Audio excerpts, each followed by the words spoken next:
he was learning.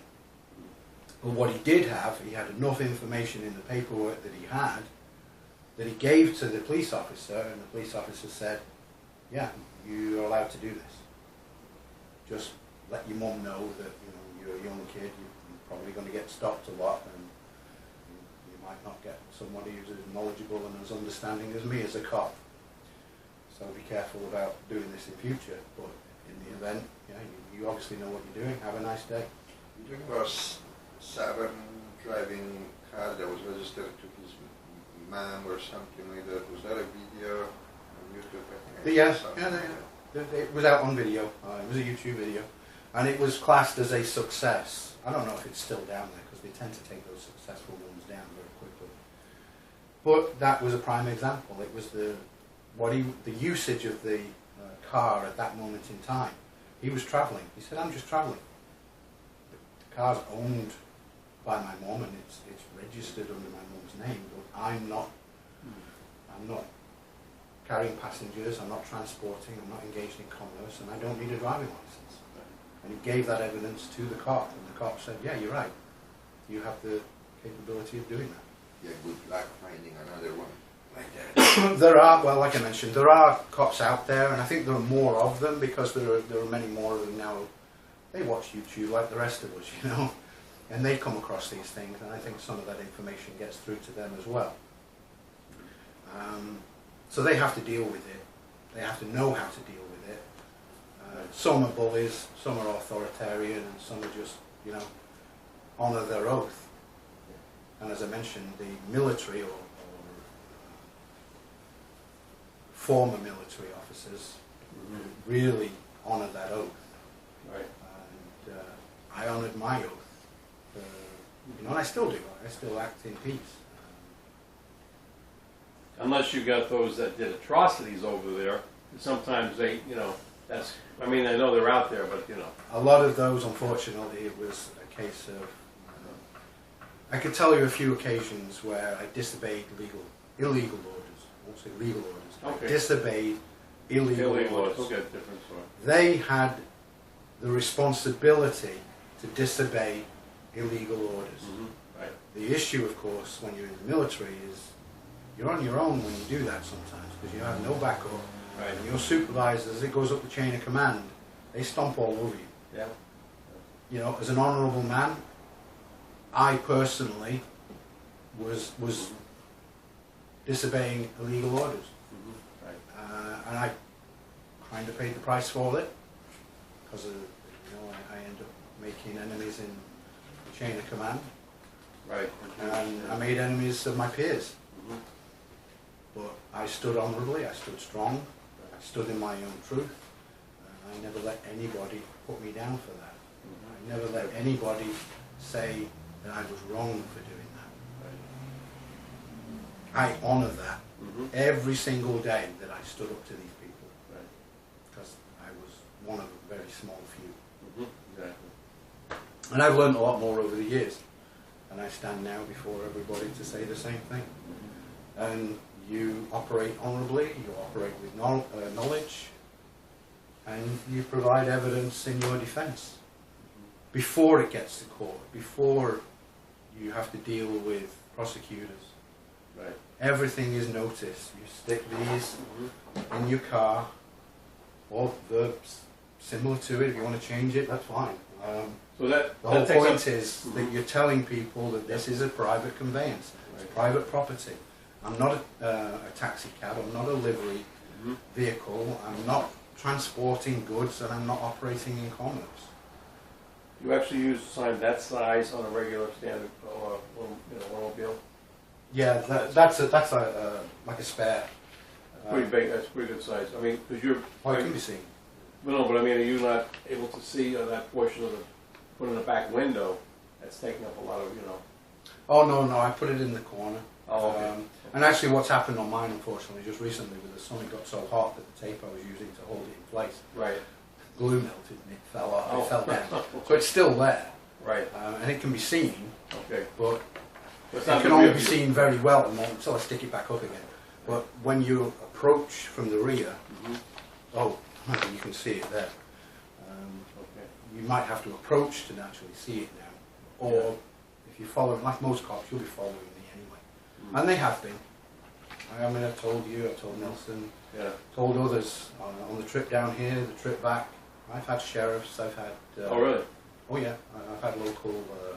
because of the town, city police. Okay. They've been following me. I've had them behind me for 10 minutes. You talking about because of the tanks everyone, or because of the... No, I think we just ended up going in the same direction. Oh, okay. I don't know that they were following me specifically, but usually when they do that, I make sure that, if I'm going to turn, change lanes, I indicate.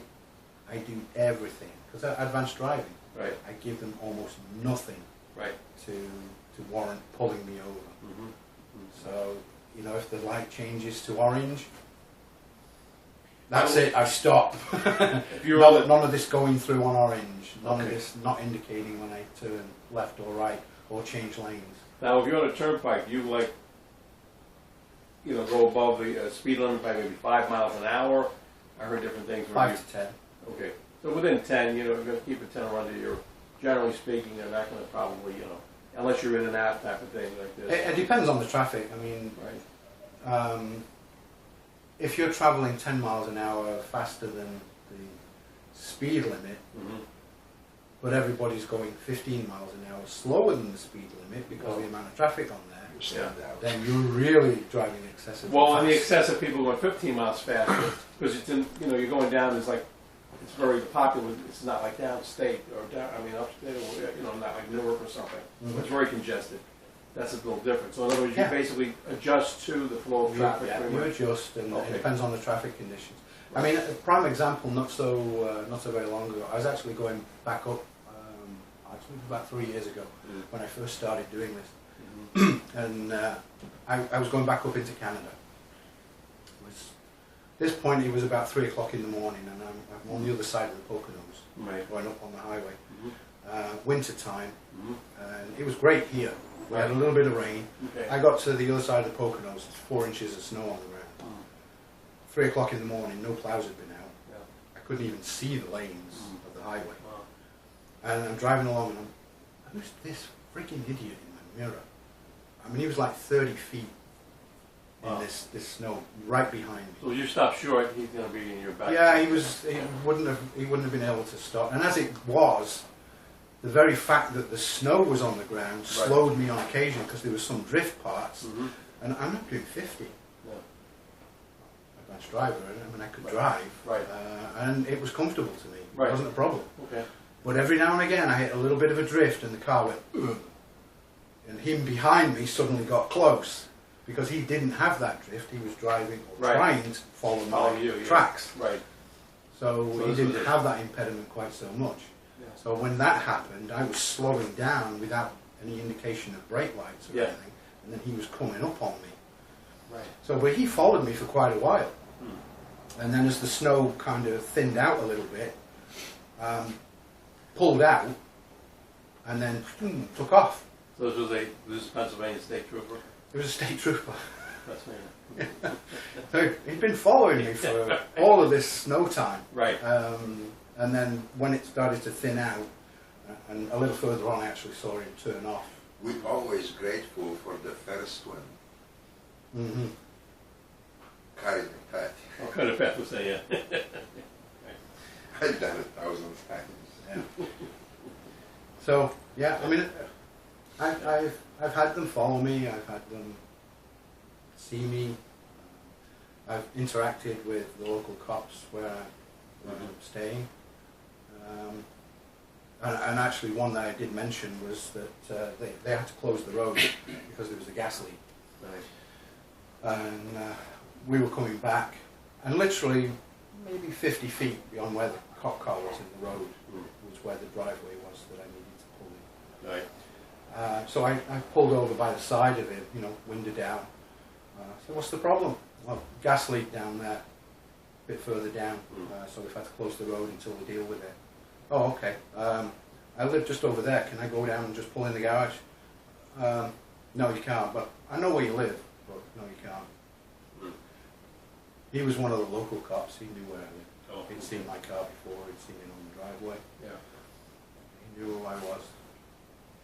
wasn't going to let me go down there. Go down there, yeah. So I ended up having to park on one of the side roads Right. and then walk to the house until we dealt with it all, then get the car and Mhm. drive it into the driveway. Yeah. But just as a follow-on to that, because of the situation with the car that I have, I almost always park on private property. Mhm. Very, very rarely leave it on the road. What do you call private property? Houses specifically, but if you're talking about other private property, I would extend it to private business parking lots. So if you're on one of those highways with strip malls down there, instead of pulling over on the highway into a parking bay, if they're going to pull you over, pull into the parking lots. They may still try and tow it from there anyway if you're going to get to that point. But the reason that they tow it from the roads is that it's a danger to traffic, and they're removing the danger to traffic. But if it's on a private land or in a parking lot, there's no danger to anybody. Right. So unless they have other reasons and they say, well, no, it's an unregistered vehicle, we're towing it. Well, why? It's private property. I've already told you it's private property. You don't have jurisdiction. So if you're going to arrest me, fine, but you're leaving the car there. I'll notify and get somebody to pick it up. So that's, it's all knowing how to deal, knowing how to prepare in advance, and the more you learn, the more often it happens, the more experienced you become. Now, fortunately, I've been doing this full time Gaining now. that experience might be very pricey. Well, that's it. It can be. Yeah. It can be. Yeah. But the whole point is that what you're intending to try and do is just keep these guys away from them. Right. That's why there's a notice. It's why, all of these sovereign groups, there's thousands and thousands of documents that have all got on there notice to agent, and notice to principal. Notice. You're Right. noticing them. Yeah. You're giving them notice. You're Right. telling them up front. Yeah. So why not do it with the car you Right. I went traveling through around? this, and I gotta tell you, it's much better than trials. Yeah, it is. Yeah, dealing with it after the fact is a lot harder Right. than dealing with it before, and that's the whole process about the presentation. It's to deal with the situation in advance. It's to notice them, notify them, and keep them off you. Right. Preventive maintenance. And the idea as well, it's one thing I didn't actually mention, but one of the things that's a prime example, and I think of it now because we had another interested man that came to the information share a couple of years ago. He unfortunately had a license plate, was registered to a vehicle that he owned, but he put it on a vehicle that he had recently acquired that didn't have registration. Oh man, wow. Yes. And they scanned. Wait, this was the place he took him from a registered. It was a registered vehicle that he owned, Oh, I see. and he put it on a Just vehicle threw that it again on he something. owned but wasn't registered. Two different vehicles. Better. So when he came across into Ocean City, cameras had scanned, or even if it was just a cop car, Yeah. they scanned it, said, hey, wait a minute, woo, that doesn't match. That comes up as something else. So Yeah. the next thing you know, they pulled him up. First mistake, he didn't know exactly where he was going and he stopped on the street. Yeah. Well, actually, that was the second mistake. The first mistake was changing the plates Yeah. because he committed a crime, gave them probable cause. If you have one of the plates, if you have valid or you have registration plates from a state and the tag has expired, cover the tag, Yeah. cover it. If you don't, you're showing evidence of your potential crime Well, New or Jersey, infraction. New Jersey eliminated the tags. They no Yeah, it's on the longer- windshield now, but there are, and again, I'm doing this for states where tags are still relevant. Yeah. So it's the sign of an offence. So cover the tag. In New Jersey, the inspection sticker that they would have on the windshield, take it off. Why show evidence of an infraction? Right. nothing to do with you anymore. Why have it there? That's giving them the probable cause to pull you over because they believe they've got the jurisdiction to deal Well, with if you. you're keeping it registered, you gotta keep it inspected. Yes, and if you're going to go through that and keep it registered, again, you don't need the driving license if you're not operating in. But the idea to become sovereign is to step completely out of it. The car is your private property. They have no jurisdiction over it at all. Yeah, you see, Now, in your case, license alone is not enough. Registration is not enough. You gotta take several steps back. no, it It can has- be enough. It can be enough. That's what I'm saying with all of this. It's notice to them. It's notice, but it doesn't. It doesn't set you free and safe. No, Because until you're still in a system. no, you're not necessarily in the system. What we have to understand is that this country operates under constitutional republic law. Each man is an individual. So you wish. We are individual sovereign beings, each one of us. We are supposed to operate, the country was founded on the principles that we are all kings. We interact with each other. We set up the government to do the things that needed doing, like maintaining roads, setting up townships, setting rules that everybody needed to follow. Government has grown way too big. Governments are now saying, and their representatives are now saying they're our leaders. They're not. They've never been our leaders. They're our public servants. Right. They're our representatives. We are the power. That has been taken away from the education in this country. The number of people, I wasn't even born in this country. I know more about the Constitution Right. than most of the Americans do. And it's shameful. Yep. It's shameful. Yeah. That's what we need to recognise and get back to again. When this country can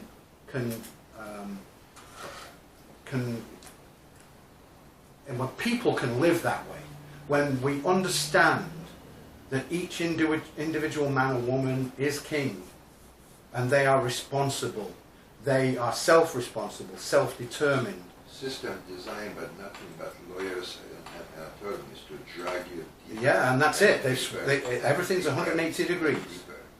I understand it. It's 180 degrees. All the contracts signed. I don't think we can ever free that from Social Security once it attaches to yourself.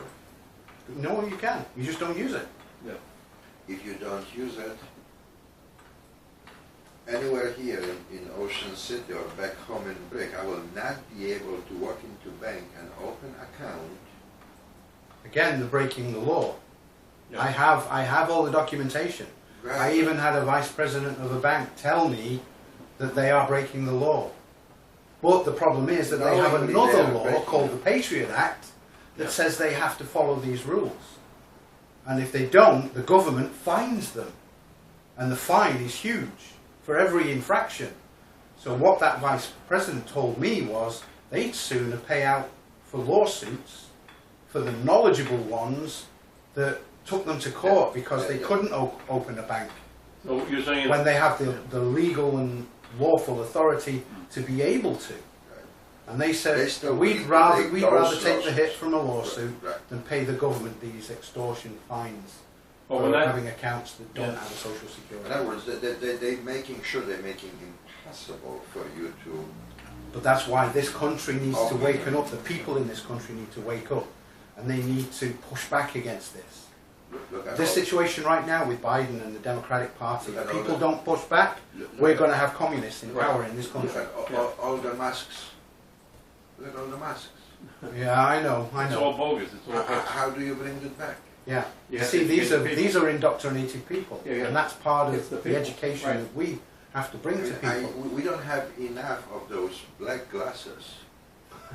Yeah, well, Yeah. no, the people, there's a lot of people who want to be willfully ignorant. They choose to Anyone be. familiar with that Yeah. movie, They Live? Yeah, exactly. 1988, Unfortunately, right. if it benefits Yeah. them, Yeah. and that's Black what glasses? Yeah. see the government, the Obey. Democratic Party Yeah. have bought the population. Huh. because they say, oh, you don't want to work? Fine, we'll give you welfare.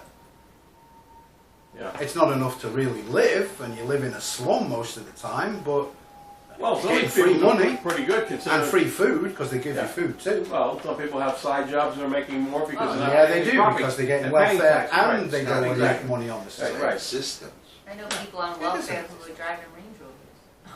Range Yeah, Rovers? Yeah. Yeah. What do you mean? No. Well, You like, know? actually, I know a few that I- drive I- Mercedes I- too, so. Go to I've seen Brooklyn, at Atlantic Avenue, welfare office, nothing but BMWs, Mercedes says min codes going to pick up welfare check. But that's it, that's Yeah. how they've done it. They've bought the population Well, when you're going to and a dumbed bank, them down because they've never told them what was. People What was use possible. the system, use the system. oh yeah, Well, no, they don't. They use the system, they don't abuse it. The system is in place They for them abuse to it use. by using something that should not belong to them. Yeah, well, it's communism. You Communism could is take- already here. you can think certain Because parties. they take that- from Right. one group of people in Right. taxes and the like, and then they give it to other people. Yeah, exactly. That's how. You look at the 10 planks. Look it up. 10 planks We of got to go communism. through all of them, right? All 10 of them are here Yeah, yeah, right now. that's right. Well, you went to talk about the banker. Is he talking about just basically U.S. citizens? You come in and you show that I'm an American state national. Here's my paperwork. I'm not part of the. Is he also talking about not opening accounts for someone like that who wants to maybe, I'm saying open a trust? Yeah, one.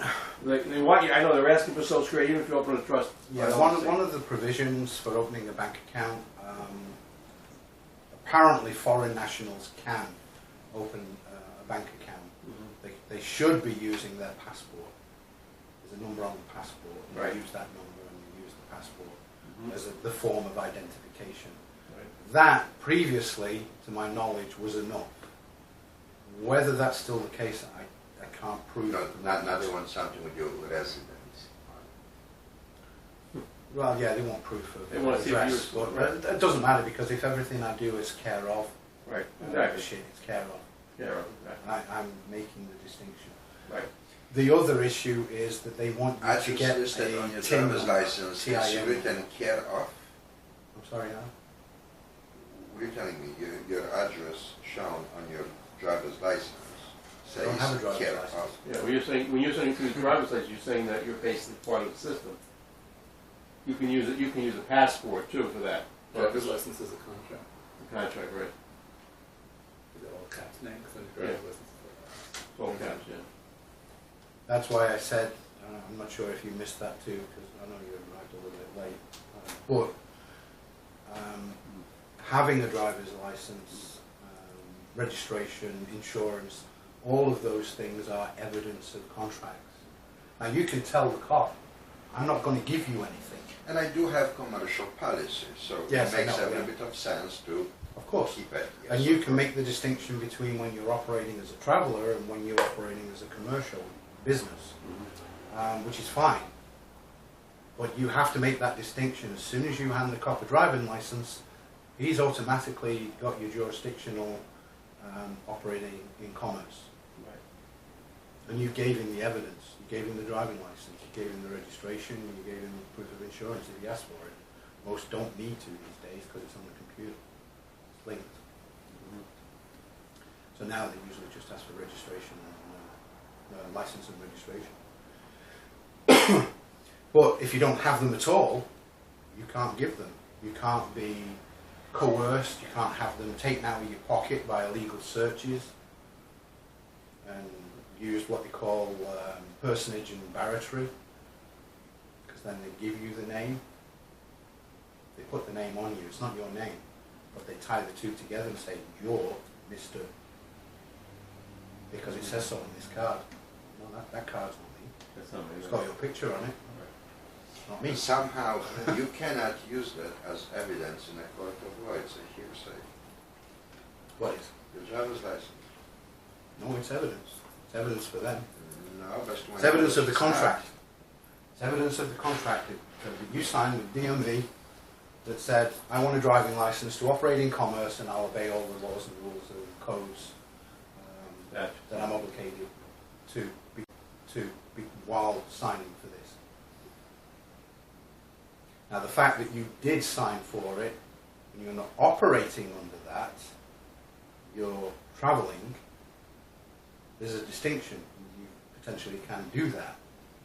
But the fact that you have that driving license with you, if things escalate, the cops don't see the distinction, which is why I make the distinction on this form. I have it so that they have it, they get it, and it's part of their case, it's part of the evidence package. They might not understand the damn thing that's on there, but believe me, the prosecutor does, and the judge does, and if you bring it out in court, if it ever gets that far, you have multiple grounds for dismissal. Hopefully before then you'd have it dismissed before it even gets to a court date. The whole point is I'm trying to stop cops from issuing tickets and from arresting people right on the side of the road, for you to peacefully get on your way. So if someone wants to travel a lot, whatever business they choose, they have a car that is in a trust that is registered with the state that they operate most of the time. But they have a passport that they use. They don't have a driver's license, or if they do, they don't use it, right? And if someone says, license and registration gets stopped, someone says, look, they don't want to be detained. Well, they gave that out. I mean, what would happen then, or what would be the procedure there? I mean, they may get a driver's license? No. They give a passport. Someone, they said driver's license registration. You don't say anything. You just give them a passport, valid passport, and they. The typical first question is, "What's this?" Okay. Why are you giving me this? Okay, I see what you're saying. So in other words, you don't. It's not what they asked for. Right. It's not what they're expecting. So they'll say, "Well, what is it? Mm-hmm. Why are you giving me this?" Maybe they know it's a passport. Yeah. They'll say, "Well, why are you giving me this? It's not what I asked for. I want a Okay. driver's license." Okay, so you should just forget about that totally. Then. Well, you're giving them the name, Yeah, I see. Right. and then the next thing they do is they go ferreting around their computer systems, Mm-hmm. and Right. I have no idea what those systems go into these days. Yeah. Next Okay. thing you know, they've got your full driver's record, you've Mm-hmm. got the vehicles you own, the registration, the address that you live at, the ones you've lived at for the last 5 years. Yeah. They do. Right.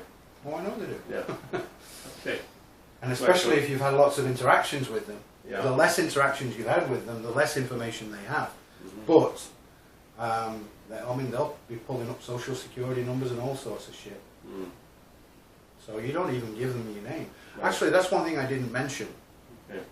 One of the things that cops will do as well, I'm glad that came up because it's something that happens every time. Mm. And some cops don't know that they have a limit on this. So, first thing they do, license and registration. I'm sorry, I don't answer questions. I'm not going to give it to you. Mm-hmm. So they say, now you're failing to identify to a police officer. That's an offence. And you say, no. Correct me if I'm wrong, but failing to identify to a police officer is after arrest for a criminal offence. Now, if I fail to identify myself after you've arrested me for a criminal offence, not a traffic infraction, and I fail to give you my identity, then it's an offence. Until then, I can operate under protections of the Constitution and the Fifth Amendment protection against self-incrimination. And it's been held under court proceedings and court citations that your name itself could lead to self-incrimination. Right. Especially if it's a straw man, which is a little. Well, Yeah. it could lead to warrants that may Yeah. exist, Mm-hmm. and you've just self-incriminated yourself by giving the name. Mm-hmm. But you haven't committed. That's one of their favourites. So now you've got to give me. You're driving a vehicle on the road, and you've got to give me your ID. Mm-hmm. No, I don't. Right. And I think for most states that's relevant. That's correct. I've seen a ton of arrests for not identifying oneself. Yeah, I know. And a lot of them are legal. Again, you've got to point it out. Officer, I think you've got that wrong. And the best thing to do is look under the title, the statutes under your state. Look it up specifically. There was a video, funny enough, it was Texas-based. It was a coloured guy. On his own lawn, nice house, you know, it was in a nice area, nice house. Right. And it was... Cleaning around. I'm not even sure what, I don't see before it, but they were outside, the front of their house, and a cop car came by, and then turned around and came back again. And it was a couple, so it was African American, male and female, couple outside this really nice house. And the cops, wait a minute, came back again, get out of the car, who are you, do you live here? The guy was straight up, knew exactly what he was all about. And first thing he said, get off my property, because they'd come onto the property. And he said, get off my property, get back on the road, you're on my property. And they did, they backed up, give them the due. But then he came forward They then anyway. insisting on seeing some... Yeah, they wanted ID. They wanted ID. Yeah. Because they said they wanted to know that he lived there. They thought they were burglars, they were casing the joint. Yeah. It's their house, they lived there. That's in broad daylight. And he was in broad daylight. Yeah. So what it came down to was that the cop started threatening, because he said, I want to see your ID. And he said, no, I'm not giving you my ID. I don't have to. I'm sorry, you have to identify yourself to a police officer when you're asked. And this guy jumped all over him. He said, as per title, I don't even remember what it was, Title 10, or I'm not even sure. But it was Texas code. And he quoted him the damn title, the code, the section, subsection, and he said, I was blown. he said, I don't have to give you shit. He said, the only time that I have to provide ID to you is if you've arrested me for a criminal offence. Am I under arrest? Have I committed a criminal offence? The officer said no. So he said, in that case, you don't have shit. Stop threatening me. He was starting to get agitated at this point, you know. But he jumped all over this cop. The cop went to his buddy and they were looking all this up. They didn't even know. They didn't even know. And then they got on the damn radio. This went on for about 10 or 15 minutes. They got on the radio to their supervisor. They went and looked it up. This is how bizarre it is. They've been operating for years on the understanding that if anybody they asked to identify themselves failed to identify themselves, they were arresting them. They had no power to do it. For the simple reason that they had not committed an offence and they were not under arrest. If they were under arrest for a criminal offence, then when they demanded ID, they had to give it. Failure to give at that point is a felony. And that was what he was saying. So these two cops got educated at that point. But again, check the state resources, check the state codes that relate to to a police officer, identification to a police officer. On arrest, almost all of it. Almost all the time you have to identify yourself. And don't give false identity, because then that's another felony. Yeah, but if they come up to you, say New York, and I don't know why, but two cops, now I'm outside the apartment I was renting, and they asked for that. I can't remember, did I give them anything or not? And they just, they were just hassling me, whatever, I don't know. They were fishing for information, you know? Yeah. But they had no right to basically to do that. I mean, even though... No, they have every right to ask. To ask, but not to pursue it, if Yeah, and if you turn around and say, I'm not giving you. Right, am I under It's end of arrest? story at that point. Right, am I under arrest, and only if it's, even if you're under Yeah, well, arrest? I mean, you should really be asking, I guess that would be the first, am I under arrest? Usually, of course, the answer, well, no. No, Well, goodbye, officer, I don't have to answer your questions, and I'm not going to give you my ID. Right. You know. Now, the big mistake is that sometimes people just walk away, which is good, that's what they should do, because they have no power to stop them. What some people make the mistake of doing is, am I free to go? And the cops can say, well, no. Well, you're in an involuntary detention at that point. You are under arrest. Yeah. It's a legal arrest because they've got no cause. Right. Unless they have got probable cause, but then there's another sequence of events that goes on. Mm-hmm. And you can still ask the questions. But if you give them an opportunity to prevent by asking them, ask their permission, they're going to take it. They're going to use it for their benefit, not yours. Yeah. This has happened, the more I think about it, this has happened to me. I was in park because, we had a suspicious car. We thought your car, in other words, was involved in some kind of a bank robbery or whatever. The guy was just looking, wanted to know. Okay. It's like, right. Let me explain something else again. Yeah. They have to give probable cause Mm-hmm. for any kind of investigation. Yeah. So they have to show probable cause. Their probable cause is an excuse that, well, you look like somebody who's just been involved in a robbery or a burglary or No, they a didn't say that. They just said the shoplifting. car looks like a car that. No, I'm just saying just that, and Yeah. they will also use cars. Right. Well, your car was seen leaving the scene of an armed Yeah. robbery. Right. Or a vehicle fitting the description of your car was seen, blah, blah, blah. Yeah. Insert whatever Right. excuse in the quotation points at this. Yeah. That's the way they do it. Mm-hmm. The answer to every time that happens, am I under arrest? No? Goodbye. Right. Walk away. Mm-hmm. Don't answer any other questions. Yeah. Don't get into it any further. You're done. Walk away. Mm-hmm. Because they're fishing, they're in an investigation. Exactly. If they're coming up to you and they're talking to you, believe me, they're in an investigation. Mm-hmm. Because cops are trained, you and me, arm's length, Right. they don't have interactions with the public. They avoid them at all costs. Yeah. Because their training says that's what you're supposed to do. Mm-hmm. You don't have interactions with members of the public. Yeah. Now in big cities, definitely. Well, these are the Small small towns, that yeah. might be a different matter because everybody knows everybody else. Right. This was a city, but right, upstate city, So Yeah, but what I'm saying is that there's a sequence, and if they're approaching you and asking questions, the last thing you want to be doing is answering them. Right. And if they've got probable cause, they'll arrest you anyway. Mm-hmm. But if they haven't, don't give it to them. Goodbye. Yeah. You know.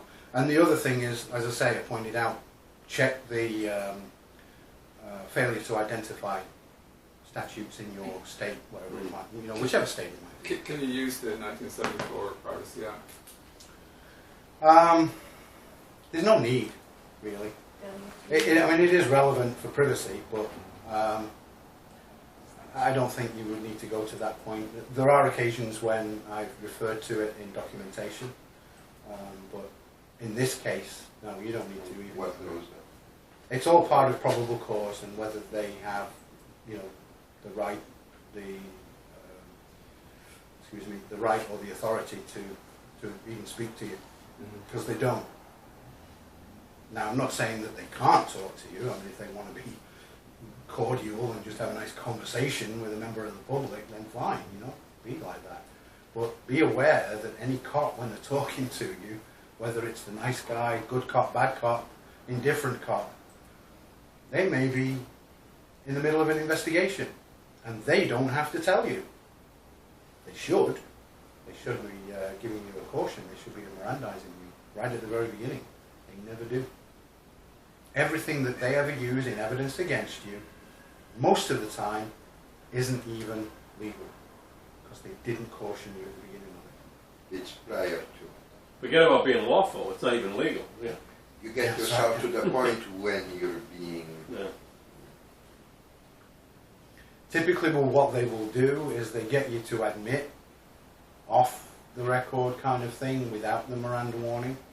When they have the evidence against you, then you get into an official investigation, official statement, official questioning, and then it's done on the record.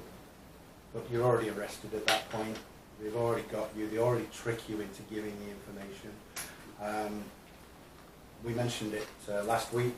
There's a video by Professor James Duane, who, it's titled "Don't Talk to Police," and he's got a subsequent one as well. But that one is on its own is enough, and it just proves how you get the full interview. There's a cop that comes on afterwards. What's the name? An investigator.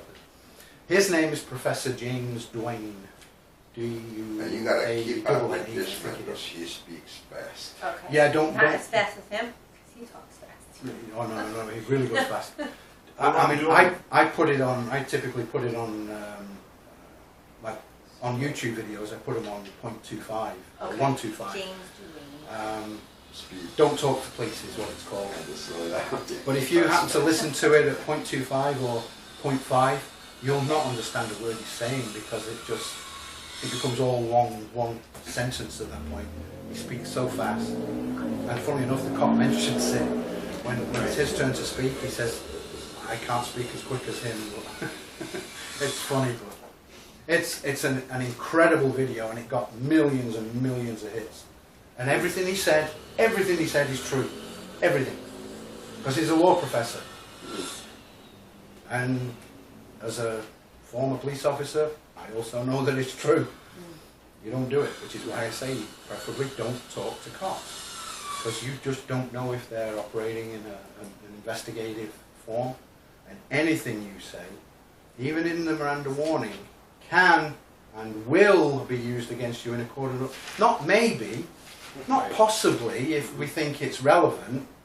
It doesn't matter what you say, it's going to be taken down and we're going to produce it in evidence at court and we're going to find some way to use it against you. That's what it means. That's why there's a lot of people in jail for opening the mouth because they thought they were helping the police, and they were, but only to convict them, not to find the real criminal or the real perpetrator. And that's why there's a lot of innocent people in jail. Yeah, and someone's It's making a lot of unfortunate. money on their Yeah. bonds, right? Yeah, well, that's another story. Yeah. But, yeah. Like I say, there are honourable police, but, Right. you know, they have crimes that they want to tie up and get off the record. Deal What's with. his name again? Professor James Duane. D-U-A-N-N-E, I think. It was with professor, not doctor. Yeah, Professor. The video is entitled "Don't Talk to Police." Mm.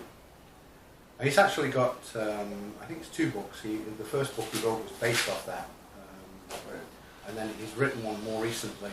I have a copy of somewhere, which is "You Are Presumed Innocent," I think it's called. Mm.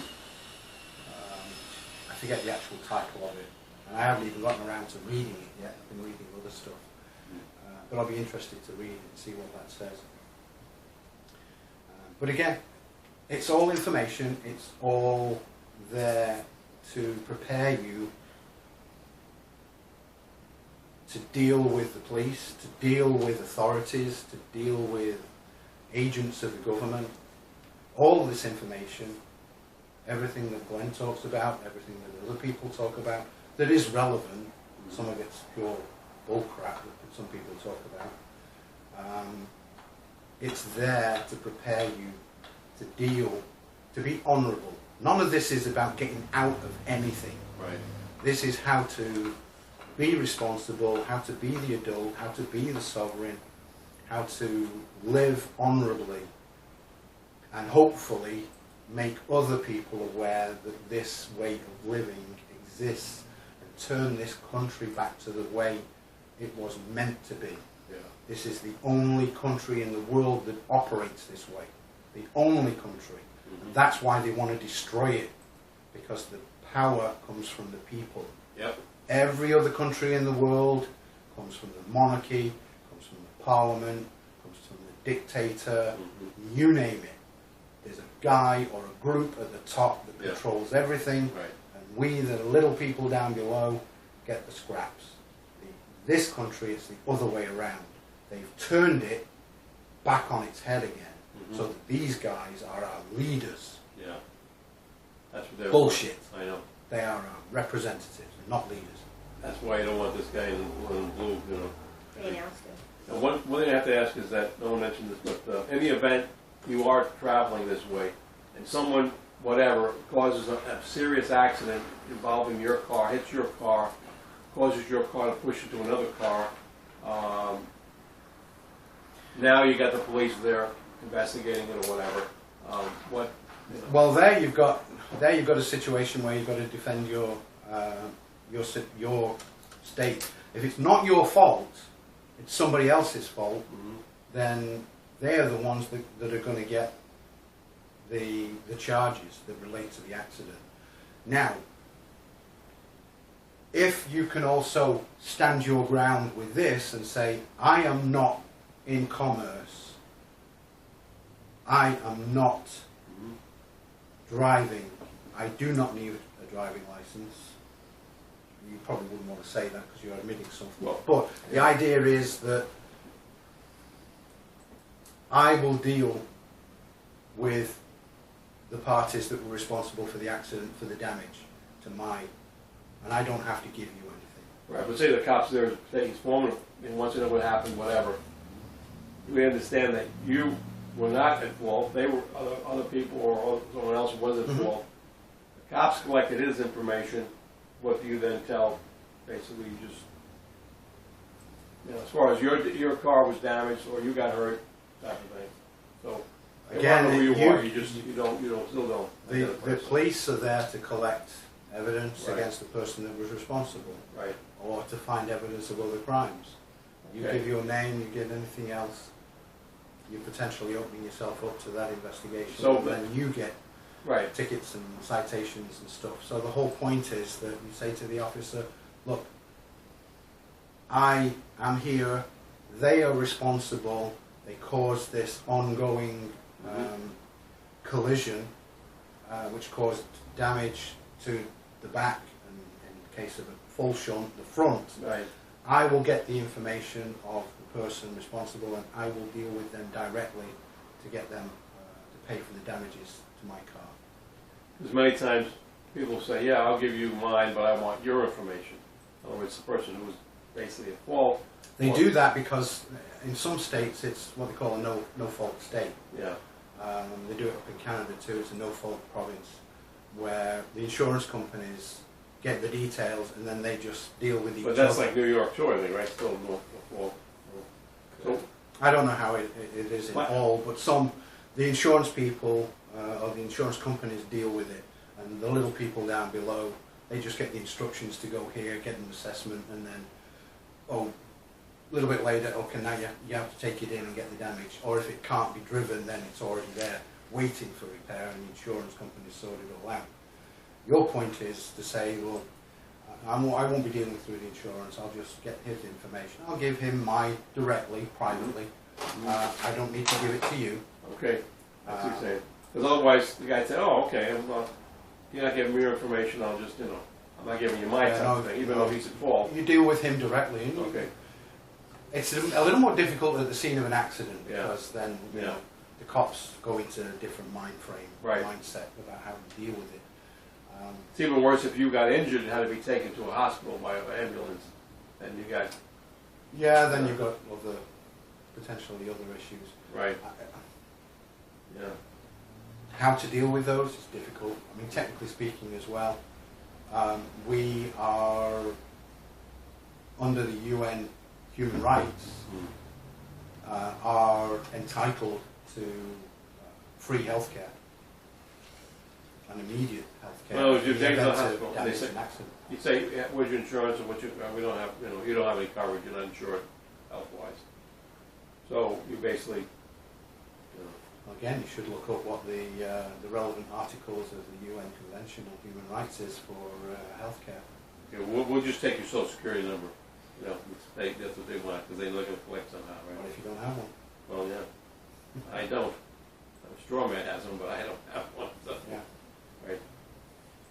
Yeah, it says not supposed to be for identification, the one I have, the original says, not for identification purposes, right on there. So is the birth certificate in many states. Yeah. It says on mine, not to be used for identification purposes. And what's the first thing they want whenever you go into an official government agency? Mm-hmm. They want a birth certificate Yeah, for proof of identity. right, Are you committing a felony at that point? yeah, Personage, barratry. right. So, well, people think they're free until they begin to realize we're not free. Yeah, well, you also realise when you go through this how difficult it is to live that life. Yeah. Because everybody, you're bringing up hypotheticals, Mhm. not out of this world, you know, possible and probable hypotheticals of daily living. Yeah. And you're asking the questions that many people don't necessarily know the answer to. Mhm. It's dependent on a lot of things on the day that it happens. Yeah, God forbid you did cause an accident. Your brakes failed or something, and you wound up plowing into somebody, Yeah. or the road was slippery.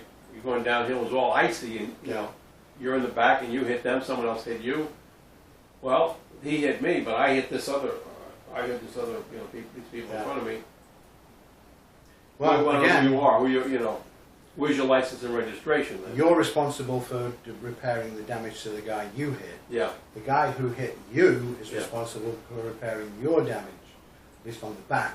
The one Right. at the front, you're responsible for that. Even though So- he hit me, if he hit me and caused me, wouldn't he be responsible for me hitting someone else? Yeah, if it's a shunt, then Yeah. he would be responsible for Yeah. all of it. Right. But like you say, if you said ice, Mm-hmm. and you're skidded and you hit the guy in front of you, Right. you caused damage to him. Okay. But then the guy behind you hit the ice, he Right. started sliding and then slid into you. Right. So Only you've if I was, got damage at front and back. right. You're responsible for the damage at the front, plus the damage to the car you hit, Right. and the guy behind you is responsible for his damage, plus the damage to your vehicle. Unless I was stopped, the other guy was stopped in front of me, but it was maybe a full distance, and this guy comes really fast, couldn't stop. Hits me, and then I hit them. Then it's a full Then- shunt on all three Right. of you, so Yeah. yeah. So again, it's the circumstances. You work it out from the circumstances of the incident when it happens. Right. And you're entitled to deal with anything and everything privately. Mm-hmm. Right. So if the cop asks you his name, oh no, because they want it for the report. Yeah. Right. Just say, I don't want to give my details. I'm going to deal with him privately. We'll just swap names and addresses. We'll arrange to get the damages repaired. Was it the Police, I'm not sure. Some states, I'm not sure if it's mandatory, but certainly I know when it got to a point in England and even in Canada, Mm. you didn't even need to report an accident. There were no injuries, Okay. and it was damage only. Well, that's You true. didn't even need to report it. That's You didn't true. need the police there. Right. Right. Exactly. Now, when they went over to full insurance company, then they said, okay, now you've got to report it, because then the insurance company want the police report. Mhm. So Right. that's why I say some states and some provinces and areas it's completely different. Yeah. But it did get to a point where you could have an accident that Mhm. was damage only, Mhm. and you didn't have to call the police. You just dealt with it between yourselves, and then insurance companies got involved. Yeah. But then the insurance companies said, no, we need a police report. Yeah. With some company, I had an issue with State Farm was pretty good for me, and then all of a sudden I had it for years, and then I didn't renew my Connecticut license at that time. I was living there, right? And I didn't renew it, right? And they knew it wasn't. They didn't. But I had an incident. It was a claim, and now they wanted, you have to show. And I didn't. And they said, well, you have up to this point, whatever. So I didn't renew it. And they basically canceled the insurance. Yeah. So it was sort of like forcing me. We don't care where it is. You don't. Like someone saying, no, you have to have a New York, New York. They don't say, I don't care what state. They said they didn't care what state it was from, as long as you have a quote driver's license. Yeah. So I do something. Well, it's commercial. You're all operating in the commercial. So Yeah. And your level of thinking is, oh, I've got a car, so I've got to have insurance. Yeah. Well, in the sovereign world, insurance companies don't exist. It's a That's true. corporation. In the Yeah. sovereign world, people exist. Property exists. Yeah, that's right. So, but is there assurance as opposed to insurance? In other words, or do you just have to basically get yourself a bond, basically, to protect? In other words, with so many. Again, that's up to you. A lot of the times, though, you have to put down a fairly large sum of money for a bond. I heard Especially Yeah. if you want to cover for accident. All you want is vehicle damage. A modest amount would be fine, usually, to cover for vehicle damage. Yeah. But when you're talking about injury, Yeah. So 21 pieces of silver is nothing. Like some people are talking about bonds, forming a bond with that, but really, what at current pricing of silver, is well, a it? bond has to be worth enough to cover the damage. Yeah. So basically, Yeah, because I talked to once, I was at a gas station, I got talking to this fellow who was a broker, you know, an insurance broker growing up. This was in Queens, actually, in Belrose. And anyway, we got to talking, and he said, yeah, he says, I got people that are, you know, very wealthy people, and they have maybe 10, 12 cars or whatever, and, you know, expensive cars. He says, they have one plate, basically. Mhm. And he said, they switch it from one to another, and they post a bond, you know, which is in the insurance test anyway. I mean, you know, so I guess it's a large enough bond that they're posting so that they're protected no matter what, but they only have one plate that they're, you know, whatever they're. Well, that's a different agreement, but even if it was separate plates, but I get the point, they still have the bond. Right. So $1 million that or covers- $2 million bond should be equivalent to about $1 million or $2 million life policy. No? Well, that's it. As far as the life is, I'm not sure how it would equate to deal with life insurance due to accident within Yeah. a car accident. So that you would have to look up, and it could be different depending on which insurance company you talk to. Yeah. They might want they might want the whole amount, or they might want a portion of it. I don't know. It depends on how they deal. So anyway, anybody got anything they want me to clarify or any questions? And for those people who are living in one state, like up north, and have an opportunity to do something that Glenn has done with Texas, I know they said you need to basically have an address or friends or maybe have an apartment or something down there, I don't know. Does that make sense to consider something like that? Since it's Texas, and you know you're not going to be in Texas, you're only going to be north. You may not even go out more than a couple, 3 states, but you have tags from there. Would that help with as far as jurisdiction or someone not bother you, or are you making yourself a target? Because you have, you know. I have a virtual address in Tennessee. So. Okay. Well, that's another thing, because Tennessee, I don't think Tennessee, there's a couple of states, I think Tennessee might be one that you don't require full insurance in order to have, I know New Hampshire is that way, because they check that out. Mm-hmm. In other words, you can get tags there, but I remember calling someone who said, you know, there's people coming here from other states and da-da-da, because you don't go to a DMV. You go down to the local office, so it's a small town type of thing, and you know, there. Now, they may, you know, they want to know, though, they want to know, do you reside here, type of thing, you know? Well, a virtual address is, you know, something slightly different, but again, if you're applying for tags and you're applying for plates, then you're operating in the commercial, so Yeah. technically should you be living on the land in that state? I don't know. Personally, I have the virtual mailbox Right. because any official mail that I want to receive but don't want to give away where I am actually at that moment in time, Right. because I'm traveling the country. Right. I don't have a stable address. I'm care off most of the time. Right. So Same here. how do people contact you for more information on this? Mostly through email. Okay. I don't have a website. Right. I'm an IT consultant, but I'm so far off the IT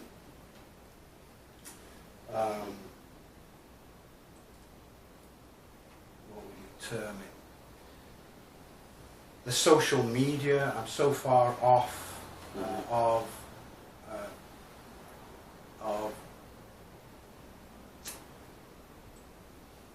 being seen, let's say, Right.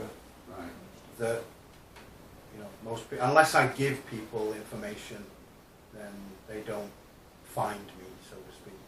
Right. You know, and any work that I do, it's all private contracts and it's through word of mouth. I don't advertise. Don't do any of that. Right. So my whole point is that I've spoken about people that operate as an overcoat for the driving license, the straw man, social security. They want to deal in commerce, they put the overcoat on, they do whatever, Yeah. and then they take the overcoat off and then they're a private man again. I'm a private man. I don't want to deal in commerce. I don't want to have any interaction with government. Government isn't there to help me. Right. So I don't want anything from them. if anybody thought that under Trump's administration things will slowly be reversed and getting us going with his promise on a day one, when what you wrote in a book, the promise he made that the power is going to be reversed and Return to the people. placed back to the people. I'm getting flags all over because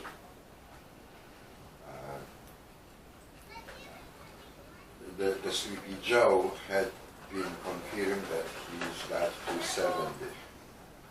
They keep pushing that out there, but somebody posted something this I morning. have I thought it friends- was I have very friends relevant. in Poland freaking out. Yeah, I'm sure. That's according to There's AP people all over the world. that Yeah, yeah, freak right, out. yeah. Because Newsmax didn't mention The it. fake news. Well, I think Actually, right they now had that one of the their fake things where it news is showed being on their spread site everywhere. 273. This is it. for years. But then so they- they're not Came gonna- back. I'm not sure how that I don't happened, know but it which was a state Newsmax. he's Well, got. let me tell you what, It was a why is he Newsmax going graphic to that one mentioned Guantanamo, it. he's So going I'm not to be sure how that hanged. happened, but Look, it was in presented general, anyway. I mean, look, The reason I find I'm this all for important, it. Yeah. let me just say this, the reason I Show me find one. this important that you brought up there, Adam, Trump has made the promise to return the power to the people again. This will not be a socialist, communist country. The reason right now that they've not pushed forward and called these states and made it 270 or better for Biden is that they know that they've committed fraud. They've also been put Talking on about these notice. Sting operations. They've and been warrant put on marks and notice that there's a ballots sting and- operation that can track that fraud. So they know that fraudulent elections, being involved in fraudulent elections, is a little bit of a minor offence No. in the big scheme of things. Right. Usurping the presidency is a whole nother matter. And if they go and say, yeah, we're 273, we're 278, whatever, depending which state they declare is up, and they know it's fraudulent, and they didn't, and it's proven later, every one of them is up for treason and can hang. Right. Exactly. They have other offences that they're responsible for that they could probably hang anyway. It's not official. Yeah. That's AP. It's nothing official. Yeah. What is it It's what they showing? want it to be. Yeah. What is that? It's, AP says he's got 290, but it's not official. It's their opinion. Yeah. What are the states But like showing? their It's opinion. not been called. So that would call for 2 states. That's probably, actually no, that would probably be Pennsylvania, That's Georgia, and 20. Nevada. Well, he Probably was calling two- all 3 states there. He was where he was 264. Yeah. He kept hanging on that 264. Yeah. Yeah. So yeah, they're making the change. We all want it. We all understand the situation as being awakened, aware, and intelligent people. Unfortunately, we then have the alternative Democrat liberals and the like, who obviously don't have any brains whatsoever. Because if they did, this is plainly in their face. So Right. they either are too stupid to see it, or have really been programmed and indoctrinated to such an extent that they can't see it. And they're extremely arrogant. Yeah. When you're depleted from oxygen, it's much. Well, that doesn't help either, you know, yeah. Yeah, you're wearing a mask all the time. It does affect the brain, you know, you're right. Yeah, it does. Yeah. Oh, Losing brain cells. You don't have to tell me. 4 years ago, I nearly died from carbon monoxide poisoning. I know how that feels firsthand. Yeah. Yeah, I know. 2 people. If someone thinks giving birth hurts, let me tell you, Yeah. when you poisoned by carbon monoxide, moving pinky feels like giving birth. Yeah. That's the level of pain your entire body. Because you want to move, and it just hurts Yeah. to the point where you don't want to move anything. You just want to lay down, fall asleep, because when you wake up, you feel better. Yeah. If you wake up. Right. Well, I know 2 Most- people that happen to. Actually, so I'm just Yeah. I want to interrupt, so just very briefly. I guess we've finished with all of this. Okay. If there's no more questions, I guess we can I mean, continue there's off kind camera. of questions because the situation is never twice the same. No, that's why I'm now trying to explain that. Every single incident is going to be different on its face. Yeah. Right. And every choice has a left and a right.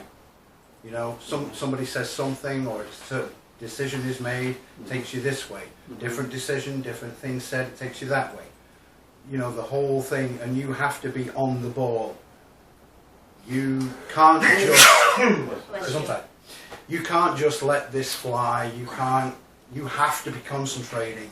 You have to have your wits about you every moment that you're dealing with these cops on the side of the street. Yeah. And you know, this sequence, listen to the way I've said it. Fix it in your mind. Make it so that it's comfortable. So, I mean, just briefly go over it quickly. You pulled over. If you haven't had the guts to try and wave him by Right. when the lights come on, Yeah. pull over. Pull off onto private property, preferably. If you can't, if you're on a highway, don't pull over somewhere where it's dangerous. Try and, if you can, go to somewhere where you can pull off and it's a bit more, there's a bit more safety for you and for him. Right. You know, think of him as well. He's pulling you over, but... Well, would you pull into somebody's driveway, though, if you were in a residence? Well, yeah, you have to be careful with that. Yeah. It's just trespassing, Right, technically. he's So, trespassing, yeah. but, That's a trespass. yeah, It's different if it's a commercial lot, or if it's, you know. I think if it's a parking lot, it's the biggest reason that you want to get off the road is to not give them the reason to move your car, because they move it from the highway because it's a danger to the public and it's a danger to Well, I traffic. told someone that when I pulled into the Majority bank. of my cases, it's always Yeah. a fast highway. Yeah, So- yeah. So in that case, pull over where you can. So Okay. again, just to summarize the whole thing, and I know you missed it, so I'll go over it very, very quickly. The cops pulled you over, you're on the side of the road, he's behind you. At this point, you've got all your cameras going, you know, and if you didn't, you know, your cell phone camera, get into the video, get position, start recording. Dash cams, whether you have audio or video going, if you just have video, hit the audio and get that going too. And then quickly, and in fact you can be doing that hopefully while you're still driving, get it all done, or if you've got a guest, get them to turn it all on so you can still concentrate. So pull over, he gets out of the car, wind your window down, you're probably going to have it all the way down, get your hands on so he can see where your hands are, lean out and say, hey officer, I saw your blue lights come on, or whatever red lights they are. I think there's an emergency. I tried to wave you by, if that's what you did, but you didn't pass. Can I help you? What's the emergency? Can I help you? Preferably in that sequence. So you understand there's an emergency. The last thing you want on his brain for him to answer is, can I help you? You're saying, I want to help you. Right. I'm not going to be a dick about anything. I want to help you. What's the emergency? Can I help you? So he's walking to the car at this point, and hopefully he responds to the question and says, oh, no, there's no emergency. You know, I don't need your help or anything. And then bring your window up. You missed it, but I'll say it again. People who say 2 inches, you're just going to piss off the cops. 5, 6 inches, to be honest, they're not going to be able to, you know, jump in the car window. They can see inside, you can hear, he can hear. Let's have a, you know, be communal and nice about this whole thing. Right. Especially if you're on a highway, you've got trucks going by, he can't hear you with 2 inches thing, and he's just going to get pissed off. You don't want to piss him off, you want to get away from this. So the less you do of that, the better. So, wind the window back up again. Before he has the chance to start doing his spiel, then you jump into the next question, which would be, did you see me commit a breach of the peace? Commit or about to commit a breach of the peace? That's the common law offence, Manny. No. Peace or peace treaty? No, peace. This piece. Breach of the peace. It's common law breach of the peace. The answer would be no. There's no reason why it would be yes. So the answer would be no. So straight away, oh, no breach of the peace. You're talking, you're keeping control of the conversation. And then you roll into the next question, which is, well, if there's no breach of the peace, did you see me commit or about to commit a felony arrestable offence? Can we just go back to the first question? Which one? Oh, breaching a peace. Okay. Can we roll back? Breach of the peace is basically used in like public order I put my hands offences. down, I put my head back in the car, I rolled up the window Yes. halfway, Yes. and as he approaches me, I ask him, Oh, yeah. In answer to the question that he hopefully responded to, that there's no emergency and I don't need your help for anything, thanks anyway. You go straight into, oh, well in that case, did you see me commit or about to commit a breach of the peace?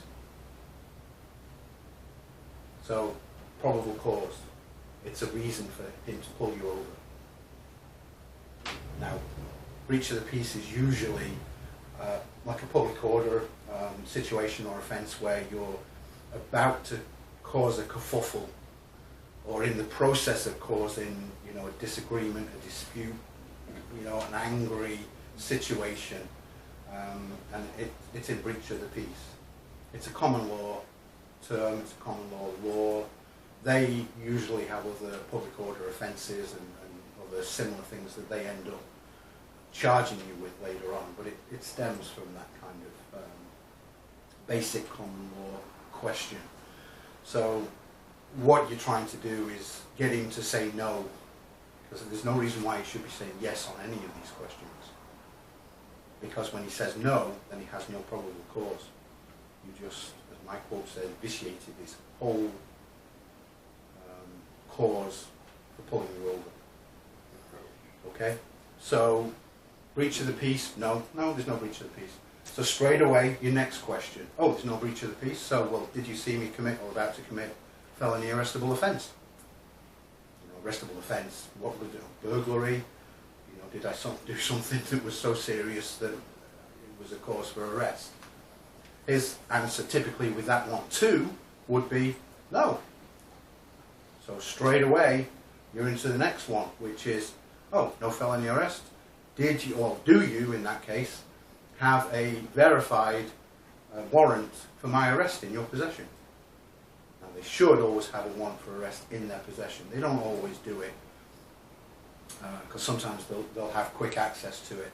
And part of the code is that they must give it to you as soon as practicable, which means as soon as they can. They must give it to you. And if they don't have it with them, usually it's because they identified you, knew who you were, checked that there was a warrant in existence, and then stopped you. And then they'll arrest you and present the warrant later on. So that question comes up, and they will say, hopefully, no, there is no warrant. So straight away, you then say, well, did you see the sign in the back of my conveyance? And if it's in a position where they did see it and should see it, the answer to that is, well, yeah, I did see it. So your next question, before you give him any chance to go any further, is, well then, why am I under arrest? Because you are an involuntary detention is an arrest. Whether he knows that or not depends on his level of service and knowledge and so on, but it is. His response will be, hopefully, you're not under arrest. Because no cuffs on, I've not arrested you, I'm not reading you your rights, you're not under arrest. Well, in that case, thank you very much, officer. If I'm not under arrest, then I must be free to go. Have a nice day, I'm going to be on my way now. In gear, drive, go. Ballsy, you've got to have some cojones to do it. But you're legally in the right. Because he has not a leg to stand on.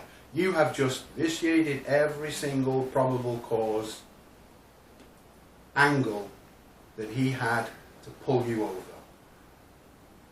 Because infractions are not criminal offences. Yeah. And he does not have the right, and not criminal offences.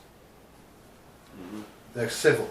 They're all civil. I can already see him pulling gun on me No, while they never. driving No, off. no. Or They would jumping never in be his- shooting at people. Or jumping in his car, or calling for backup, And that may be. That may be. And he may run back to his car and then scream off out at you and the lights going again. In which case, you pull over. And he's going to come to the window and say, "Officer, you just told me I wasn't under arrest." It's gonna be like Yeah, that. that's Uh, right. There you go. That's a. Yeah. Well, that's a possibility, which is why I said you've got to have the balls to be able to do that in the first place. But technically, you have the legal right to do that. He can't say a damn thing. He just told you weren't under arrest. If you're not under arrest, you don't have to stay there. That's right. Thanks. And you just told him, "Officer, you just said, I'm not under arrest. I don't want to be here. If I'm not under arrest, then I'm going to be on my way. Have a nice day." So either arrest me or Yeah. I'm leaving. You're just being detained. Well, Or no. not. He will say that. See, But even that's, I mean, if it gets to the point where he is going this route and is detaining you anyway, Well, and saying, "No, detaining this is..." arrest. Yeah, I know it is. But what I'm saying is that if he's saying, "I'm detaining you for an investigation, investigative purposes," then you turn around to him and say, "Officer, an involuntary detention, no matter how short, how long, for whatever reason, is an arrest. If you are telling me now that this is a detention for investigative purposes, then I am telling you now that I am invoking all of my rights, reserving my rights, and I refuse to answer any of your questions. And at this point, you should read this." Right. Okay. And that, within the first 6 pages, explains everything. And if he wants to be a dick and belligerent, just say, "Officer, you obviously don't know the law. I don't know how many years, well, I might not say that. It just depends how confident you are. But Right. I was going to say, I don't know how many years service that you've got in, but you obviously don't know the law. I want somebody down here who does. Get me your supervisor. I don't want to talk to you. Mm-hmm. I'm in fear at this point for my safety. You're armed. Yeah. You're threatening me now. You've got your hand on that gun. That's a felony, I hope you know." And then get his supervisor to come down there. And then, again, hand in the notice. Say, "You better read this while you're at it. Because right now we're on the clock. $1,000 a minute." And the reference for that case is in the paperwork I've just given you. So you better read it for your own safety. Mm-hmm. You know. Now, how you say it is entirely up to you.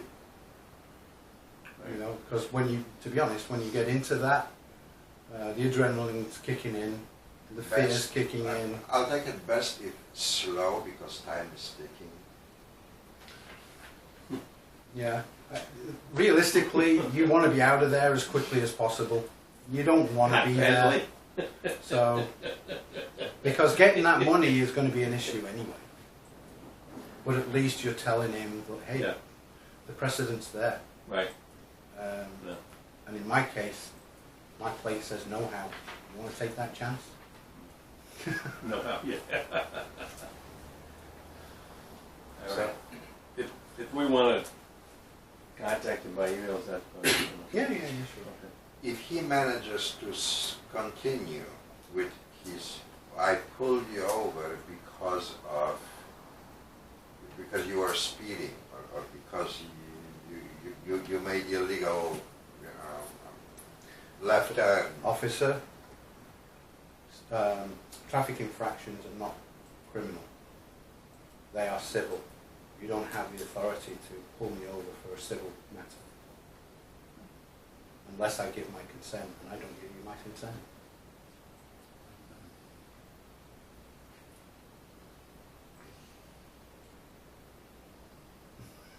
I'm confused now. All kinds of civil. I get that traffic infractions are civil, are not criminal.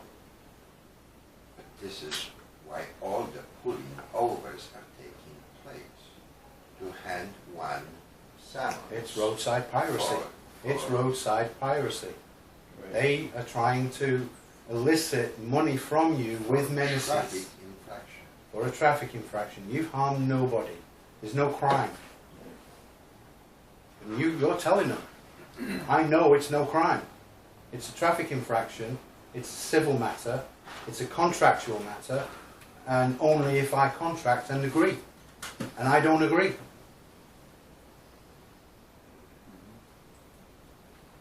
I think I know where this is going. Only if you try and explain that on the side of the road with giving this out the window. It doesn't work, believe me. I've been on the other side. I don't listen to a word they say. Doesn't matter. But if the guy's going to hand me a 20-page document that explains to me exactly the situation, I think I'd better listen a little bit. And especially if part of that stuff that he's spouting out the window really does sound like he knows what he's talking about. If he's just babbling at me, as we've seen some of the videos, that's a different matter again. It's all about how you present yourself and how knowledgeable you, one, are and how you appear to be. So this isn't something for some, first day I'm all of a sudden a sovereign and run out there and let's try it, because you'll just find your ass in jail because you're just not capable of doing it. I mean, all of you in here have said certain things as a, as a hypothetical about, well, what if he says this, what if he says that? Have I had an answer to each one of them?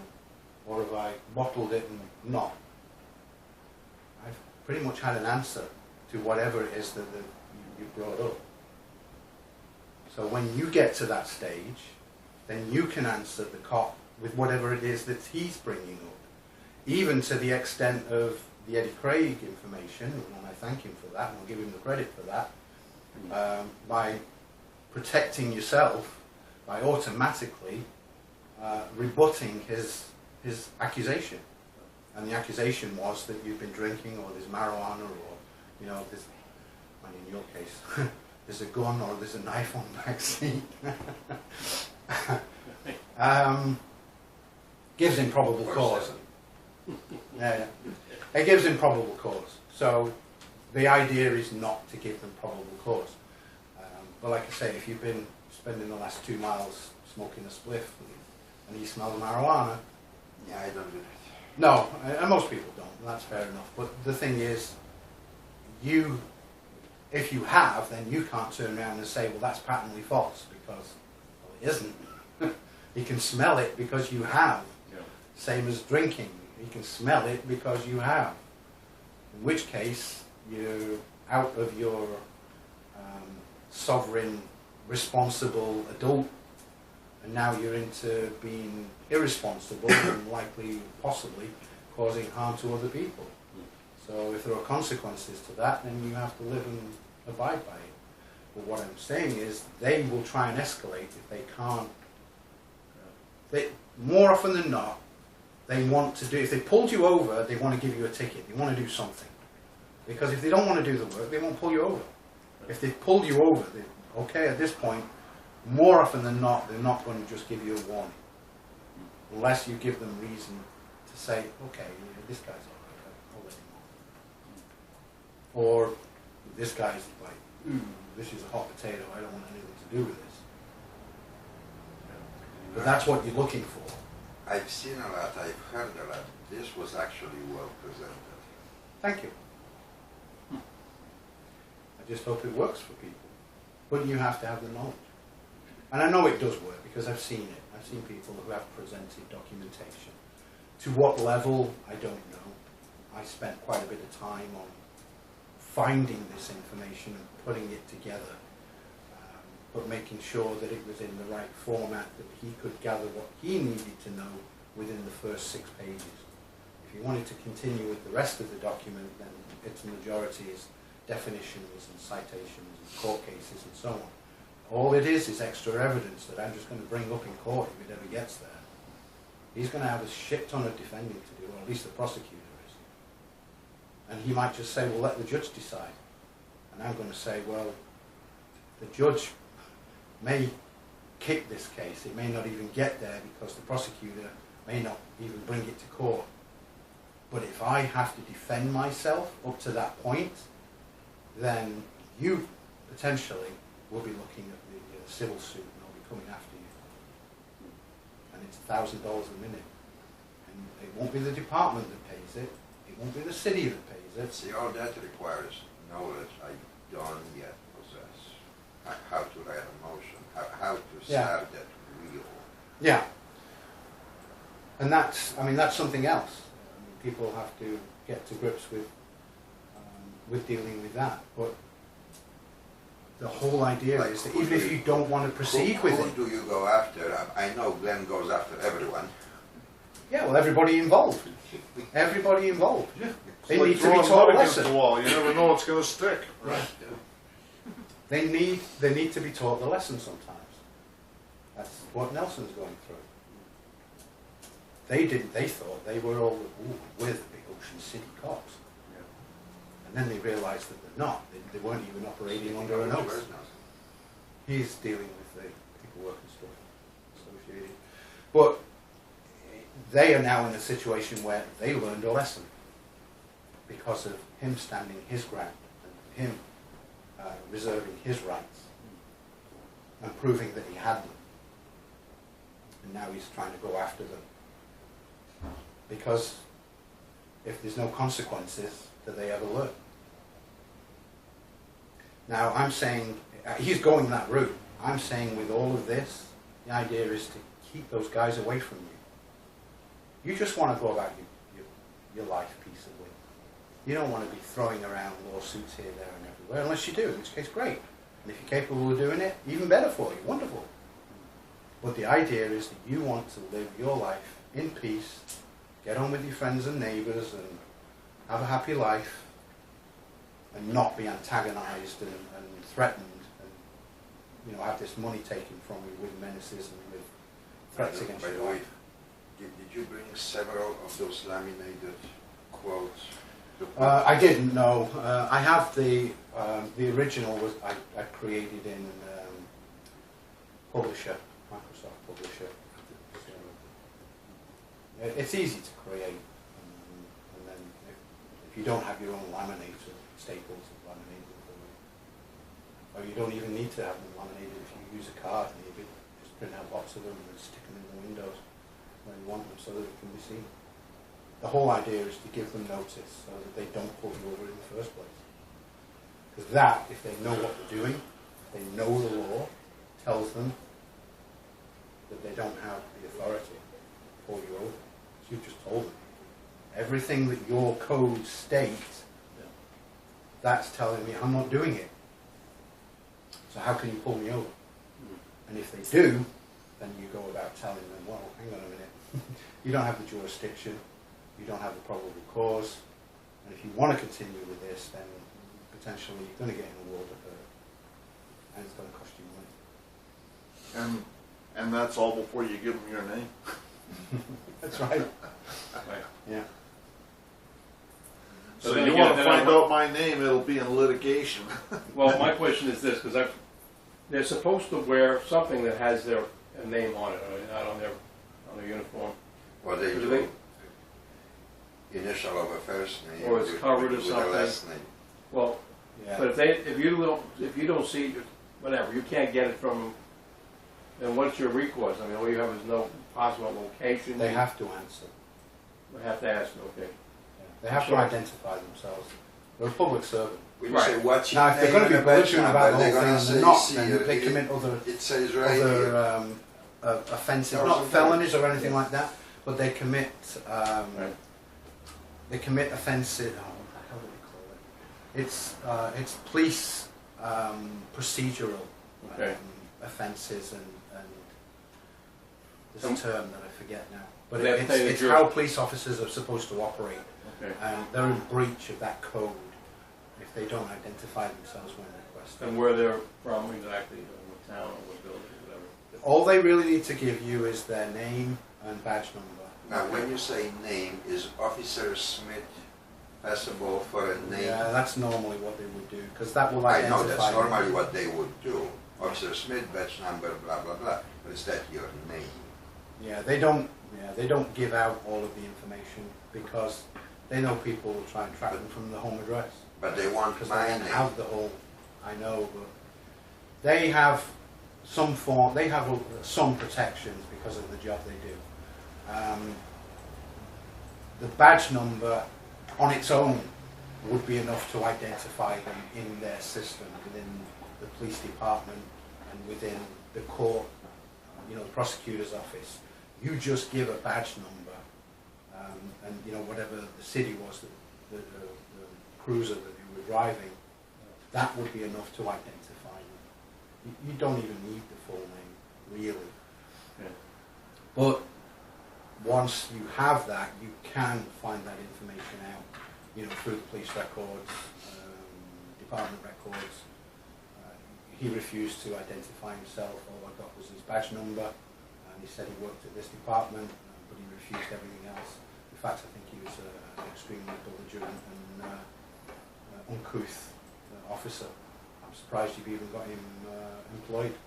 He's not a credit to your department at all. Yeah. Does it go against his record? You can even file an official complaint. I want to see a supervisor. I'm filing an official police complaint. And you could even do that at the side of the road when the supervisor comes down there. Are you the guy that I need to see to file an official police complaint against this officer? No, you'll have to come to the station. Well, it's $1,000 a minute, so what are we doing here? Are you going to let me go, or are we going to take this further? Again, it's how you deal. The situation changes from minute to minute. The supervisor shows up. How do you deal with the supervisor? Is he going to let you off, or is he going to be, an authoritarian? I know the law. You're just a punk on the side of the road. I beg to differ, and this document tells you. Well, we just have to get hold of risk management, right? Yeah, yeah, they don't like that. Yeah. So it's not really to be belligerent and to be confrontational with them. Mm-hmm. It literally is, you just want to get on with your life. Right. You don't want to be hassled by these guys, and you have to give them enough reason to say, it's not worth it. I can sit here another 5 minutes and get another 3 that are passing me at 70 and 50, so I'll just go for them guys. Get away from this It's not important worth, fight, yeah. not worth my time. Right. Have a nice day, sir. Unless he feels that he really has the capability and the ability to start arresting you and going on with the extra bullshit. Yeah. Some do. Depends on departments and where you are in the country and so on. So again, everything is dependent on where you are, the officer, how he interfaces with you. What part of the month would be a quota system? Well, there's that too. But again, if all he's asking or all he's after is tickets for a quota, he doesn't want the hassle. No. It's probably longer for him to deal with me than it would be to just let me go on my way and then pick the next 2 or 3 up. Yeah. Who haven't got a clue, who just hand me Right. there's the driving license, there's my registration. Right. Stew and simmer in the car while he comes back with the citation. Yeah. So Which is most people, so. it's most people. Yeah. So again, if he's an honourable cop, honours his oath, and you're pointing out that it's constitutional, it's protected rights, and you're proving with evidence in his face that there's law to support what it is you're saying, you're not just doing this out the window. You're one of those constitutional guys, right? You're one of those Sovereign sovereign citizens. citizens? Sovereign Yeah, well, that's that's what that's the first question. And as I mentioned to Marie before, I don't know if you I were in the room. understand But and the answer say to that one was, well, which one are you talking about? Am I a Right. sovereign or a citizen? Right. I'm not both. I can't be both. I'm a It's one or member the of other. CS, So again, it's how you respond. COSPA.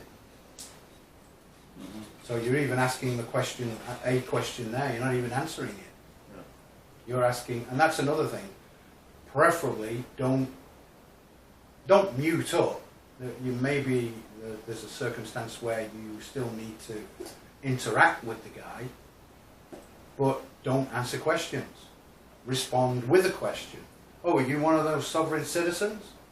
Well, which one are you talking about, a sovereign or a citizen? You didn't answer the question. That's right. I don't answer. You asked one Right, exactly. in reply and showed that he was a dick because he didn't know what he was talking about. Right. Right. Right. Again, it's all how you respond, all how you reply, all how you deal with it. And, you know, sometimes if you're smart enough and you're an ass enough about it, you can get yourself in trouble. Mm. So the idea really is to be nice.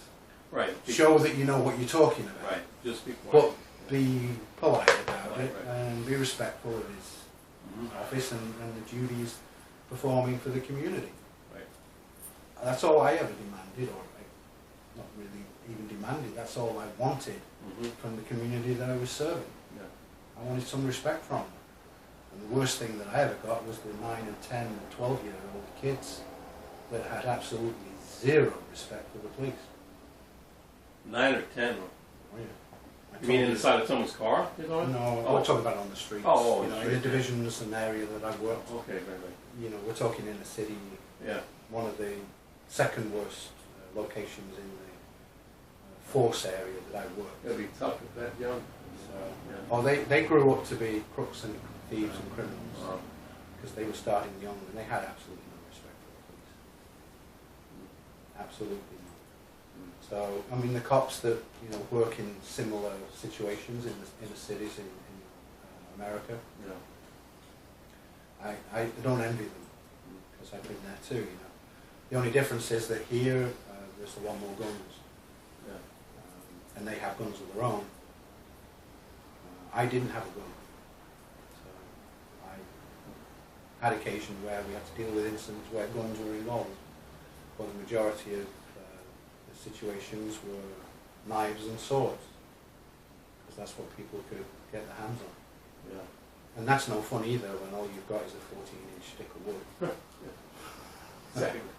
you know, Right. and they're coming at you with a samurai sword or a Yeah. Turkish scimitar. You know. Right. Yeah, it's just stand your ground, be nice, and just get past it as quickly as we can. Right. And if it gets to the point where he's going to issue a ticket, then accept the ticket and deal with it later. Right. You know, don't get all belligerent and fight, because we've seen those videos. Yeah. People screaming out the window, and the next, the cops yanking the car door open, You know what dragging them out, putting the cuffs on. Yeah, that's not what. You know, It's only there's one that- so many of them. Yeah. And that's prime video evidence of how not to do it. Right. And you'll find those all over the internet, because they love those being up there and Mm. scare the Yeah. crap out of everybody. Right. They don't want people to... Dealing with sovereign citizens. Well, they've added that name to it on a lot of them. People have put up videos of this happening, and sovereign citizen getting his just desserts, as the title. So it's not even the original poster of the video, it's someone else who's posting the video and showing, hey, look, this sovereign citizen was an ass, and look what he got for being a sovereign citizen. So it scares everybody else. But, if he's a sovereign citizen, then that's his first mistake. Right. Right. So anyway, thank you for letting me Okay. Yeah. present Thank you. that information to you. I hope it was useful, and anybody who wants the document, I can get them, I'll send them a copy through the WhatsApp or email, whatever it might be. Okay. Just be aware though that it's a template, so to speak, so anything in there that you're going to use, make sure that it applies to you. The bit about police officers, Right. take it out. I've read it. Right. I see it was written from your point of view. Exactly, yeah. Yeah. Exactly. So, change it, make changes to it so that it fits your situation, and make sure you understand what it's saying as well. Right. What each of those citations, what each of those definitions, what it all means, so that you know. If he's going to question you, you probably won't, but if he's going to question you, or it's going to come up in conversation, you can say this definition, you can quote this act if necessary, that gives some power. Right. I mean, the other one, one of the big ones that doesn't get talked about is, apart from the Title 18s, 241, 242, you know, the deprivation of rights under colour of law, there's also the basic one that mentions that they can't turn a right into a crime. So the very fact that you are claiming a right, reserving your right, claiming the right, they can, such as, I don't want to give you my name, I'm not going to answer your questions, they can't then turn that into a crime. That's in there somewhere, and again, I forget whether there's an actual court case, a Supreme Court case that refers to it. I think there is You specifically. can't convert your rights into privileges. No, Cases. they can't. No, they can't. They can't convert your reservation of a right into a crime. Oh yeah, there's lots of cases about that. Exactly. Yeah. Meaning Yeah, they right. can. They can't. Right. So if you're reserving your rights, and of course on paper you're telling him, also out the window before you're giving it, I'm telling you I'm reserving my rights. I waive none of them. I invoke all of my rights right here and now. Please read this. Whatever sequence you want to do. If he then, you know, comes out saying, I'm going to arrest you for this, you can't do this because I'm going to arrest you. If it's the opposite of your reservation of a right, so if you said, told him I'm reserving my rights and I'm not going to answer any questions, and that right is protected under the Fifth Amendment, then he cannot then turn that into a crime. That in itself is a crime under their codes. And again, you'll find it in there. There is citations for that in there. So understand it. So if he starts spouting at you about, oh, I'm going to arrest you because you're not giving me your name, well, first find out the law in your states about failing to identify to a police officer, and when it occurs, because sometimes they do have some laws in some states where you do have to identify yourself. The majority of times, it's only after there's an arrest for a crime. An arrest for citation at the side of the road does not apply because it's civil, it's not criminal. It's only arrest for a criminal offence. And then they demand your ID and you must provide it at that point. But when they talk about it here, when you're not under arrest for a criminal offence, they can't demand it. And you must then also tell them. And you can also continue in the fact that I have also reserved my rights. And I'm not waiving any of them, and I've told you I'm not going to answer any questions. You cannot now turn that into a crime. The reservation of my rights cannot now be turned into a crime. So again, the more you know, the more things you can throw at them. The idea is to respond to everything that they say and rebut everything that they say. And the same goes in any paperwork that you have any dealing with. People start sending you paperwork through the mail. One, they're not sending it to you, but if you're going to get into this, or backwards and forwards, it's like an affidavit. Every affidavit has a point by point. And you must respond to every one of those points, unless you agree with one of them, in which case you ignore it. You take it as, I agree with that, I read it, but if you don't agree with it, then you must respond to it and say, point blah blah,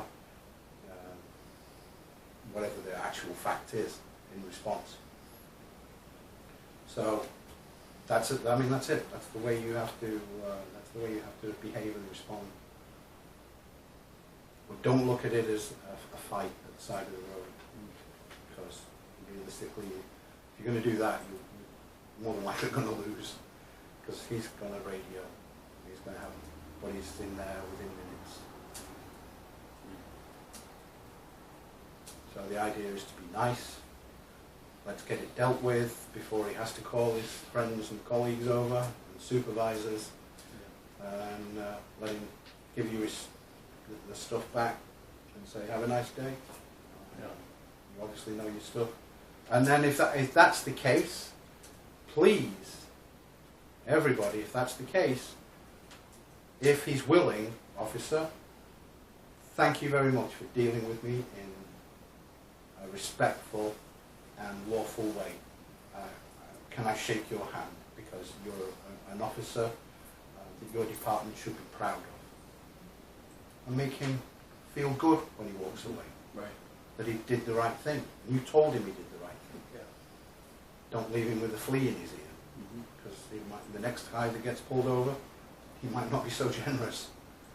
So think of the next guy that's trying to operate as a citizen, or a sovereign, sorry. So yeah, be nice. And praise them. If they deserve the praise, then praise. I wanted the recognition too. When I did a good job and I was helpful, I wanted the community to recognize that that's what I'd done. I was doing it for the community. Right. I was doing it for their protection, for their benefit. And many times, because of the divisions I worked in, you didn't get any of that kind of response and respect back from them. So if they deserve it, then give it to them. Say thank you very much. Have a great day. Please spread the word to the rest of the officers at your department. That there are more people like me out here. We are operating both lawfully and legally. Oh, and that does remind me. I really didn't bring that up, but the letter.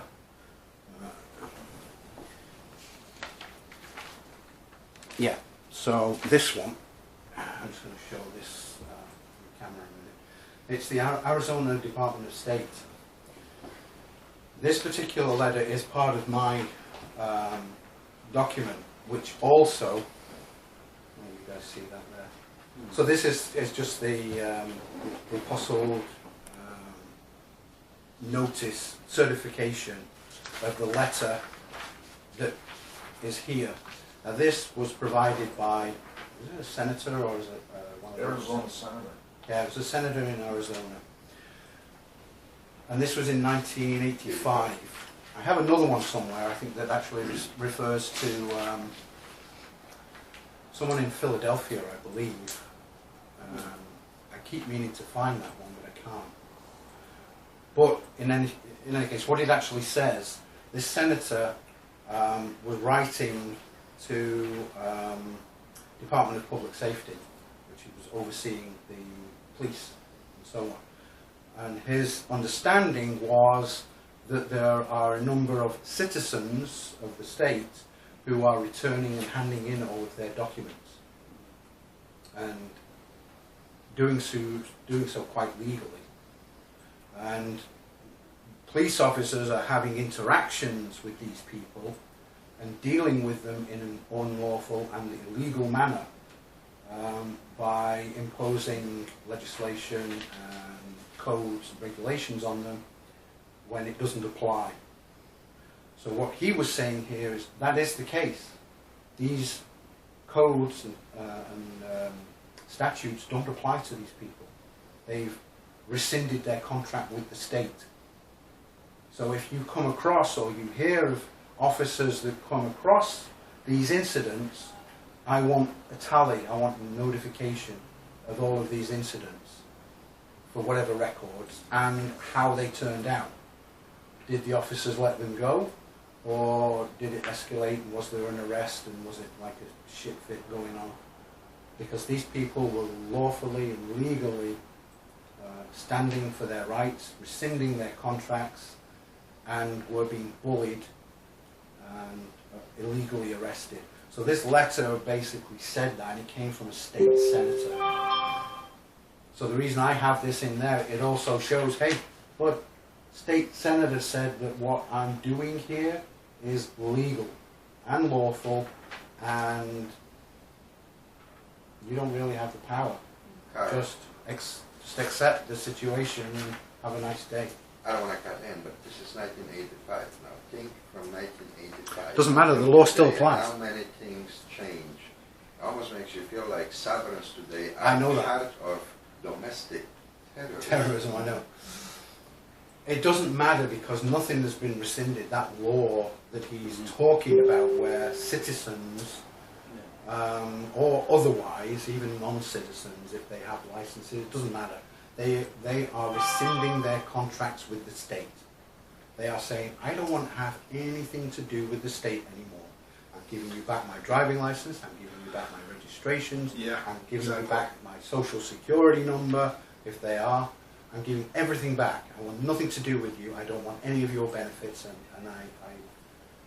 Because I want to operate I'm a lot lawfully. on high frequency radio with Yusuf Al, and he has a lot of material regarding Social Security I know number, he regarding does. Social Security I know he number, does. and you basically cannot detach yourself. You from cannot, well, no, what you do is it's not yours.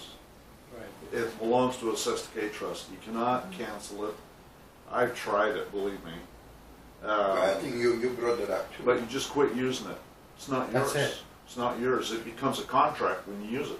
But this is the point, you quit using it, and now you're cut off from things Yeah. that should be available to you Well, on actually, on your daily proceedings. when push comes to shove, Yeah, bank the account. only things you get cut off of are things that you shouldn't be having. Okay?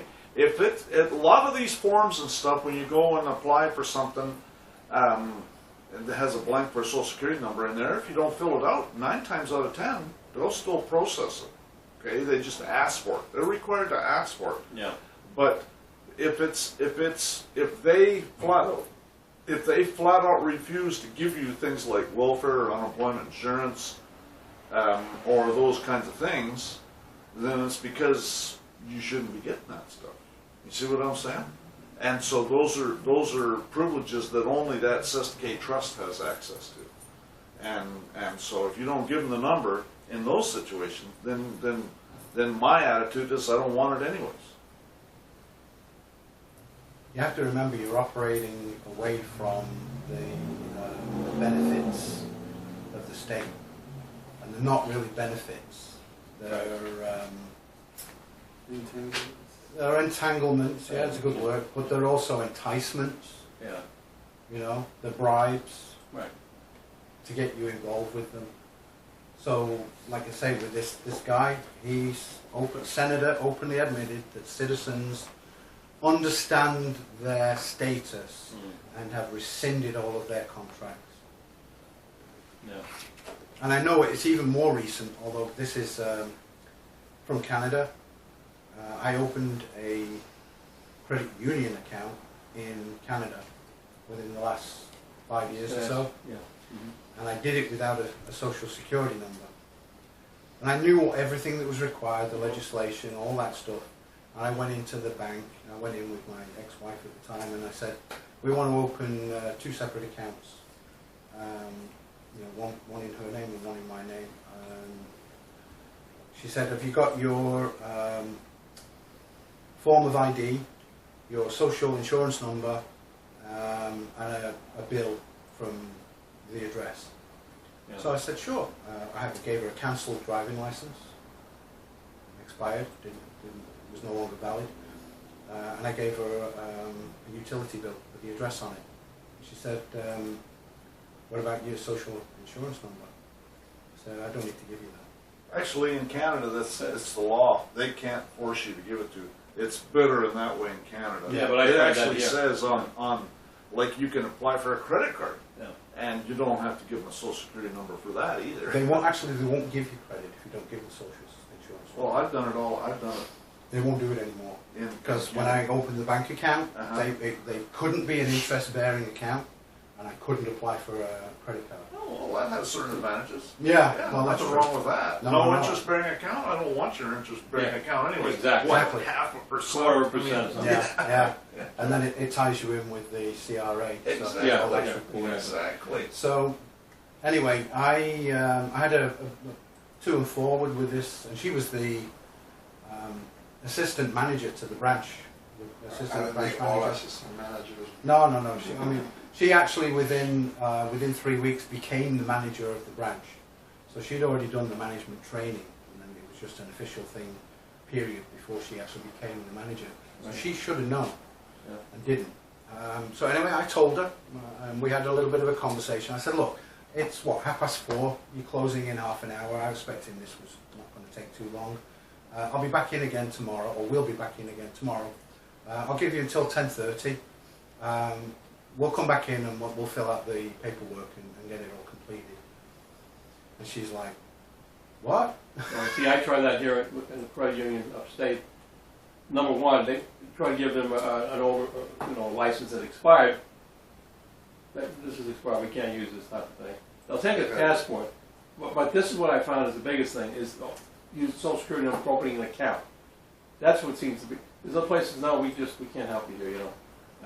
It has to be tied down to that account. I mean, if you open up for a The trust, reason, the they reason want your being Social is the Security number. Patriot Act. There's It's the Patriot Act. Well, that's what I'm telling you. they claim it's a patriot, but Kerry has done it and claims to be able to do it anytime he wants. Who's Kerry? Kerry's the guy on that jurisdiction conference call, the guy that thinks he developed the Form 1020. Oh, okay, right. Anyways, Oh, I talked to him. he says what he does is he says, well, he's got a religious objection. And, you see these people wearing turbans through Yeah. security Yeah. and doing all that stuff. Exactly. And it's religious. Yeah. And so, and he says what he'll do is he'll just go in and just be real nice, and he'll just tell them there's no law that says that anybody has to have one, and he believes that it's the mark of the devil, and he has a religious objection to it. And I actually have the paperwork that says Where is there that is no Form legal 1020? requirement to have one.